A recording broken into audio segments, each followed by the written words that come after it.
درخت تو زندگی ہے. یہ سبزے کے بغیر تو اگر ہم اس کو نکال دیں تو ہماری زندگی کیا بچے گی؟ یعنی کتنی چیزوں میں ضروری ہے. اب ہم چلتے ہیں کہ سب سے پہلے تو آکسیجن. جی ہم اگر جی رہے ہیں، سانس لے رہے ہیں، ہم آکسیجن لے رہے ہیں، کاربن ڈائی آکسائڈ باہر نکال رہے ہیں. کمال دیکھیں اللہ کی قدرت کا نظام کہ درخت کاربن ڈائی آکسائڈ لے رہا ہے اور وہ آکسیجن پرووائڈ کر رہا ہے. بالکل ہمارے لیے یعنی ایک آکسیجن فراہم کرنے کا ذریعہ بنا دیا گیا. اور وہ آکسیجن کتنی دیتا ہے کہ 26,000 مائل اگر کوئی گاڑی چلتی ہے اور جتنا دھواں چھوڑ کر پالیوشن دیتی ہے، ایک درخت اتنی پالیوشن کو سک کر لیتا ہے، وہ جذب کر لیتا ہے. یعنی آپ سوچیں کہ ایک درخت کا کردار کتنا بڑا ہے کہ وہ کتنی سادہ پالیوشن کو اپنے اندر لے لیتا ہے.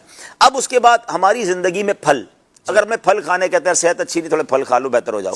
پھل کہاں سے ملیں گے؟ درخت سے ملیں گے. اچھا اب اس کے بعد اللہ پاک نے اربوں پرندے، پرندوں کا گھر کیا ہے؟ درخت. اگر باقی سب جانوروں نے کوئی نہ کوئی گھر گھونسلہ بنا لیا، پرندے جو ہے ان کا تو ہے ہی درخت، ان کا گھر یہ ہے.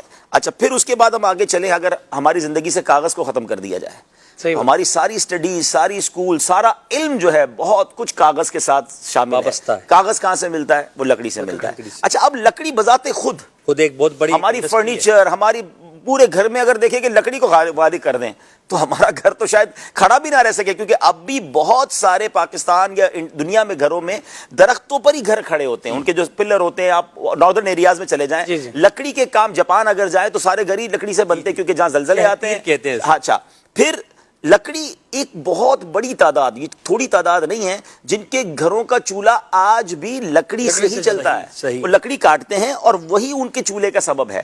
اسی طرح ابھی بھی آپ ناردرن ایریاز میں جائیں، میں بھی گیا پچھلے دنوں سکردو میں، تو انہوں نے بتایا کہ ہم نے ابھی سے لکڑیاں کاٹنا شروع کر دی ہیں. وہ ایک ایسے پودے ہوتے ہیں جو کاٹے جاتے ہیں.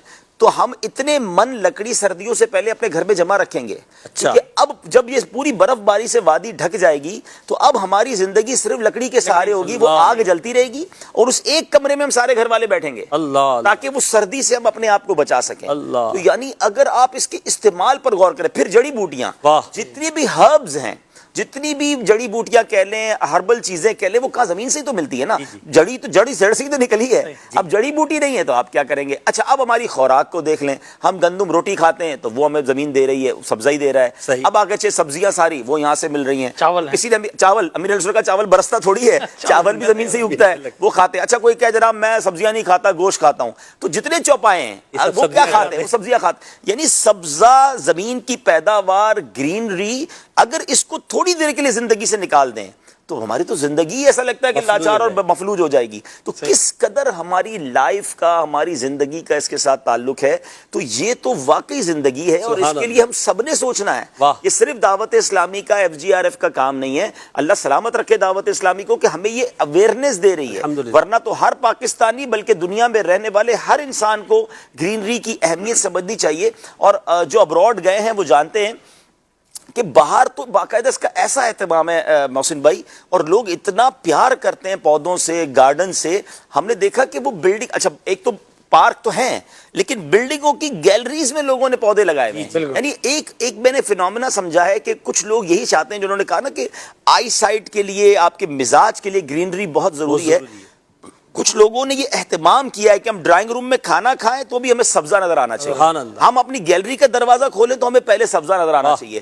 ایون میں نے کئی دفاتر دیکھے ہیں کہ جو دفتر ہوتے ہیں تو دفتر میں بھی وہ ایک دو پودے رکھتے ہیں تاکہ بار بار ہماری آنکھیں، ایک تو آکسیجن آ رہی ہے، فریش ایئر آ رہی ہے، اور دوسرا ہماری نگاہیں سبزے کو. اللہ کرے ہمیں بھی اس طرح اس سے پیار ہو جائے. پودا لگانا ہے، درخت بنانا ہے. اگر یہ کام جو دعوت اسلامی کا ہو جائے تو پاکستان سرسبز باغ بن جائے. واقعی باغ بن سکتا ہے اگر ہم سب مل کر کوشش کریں.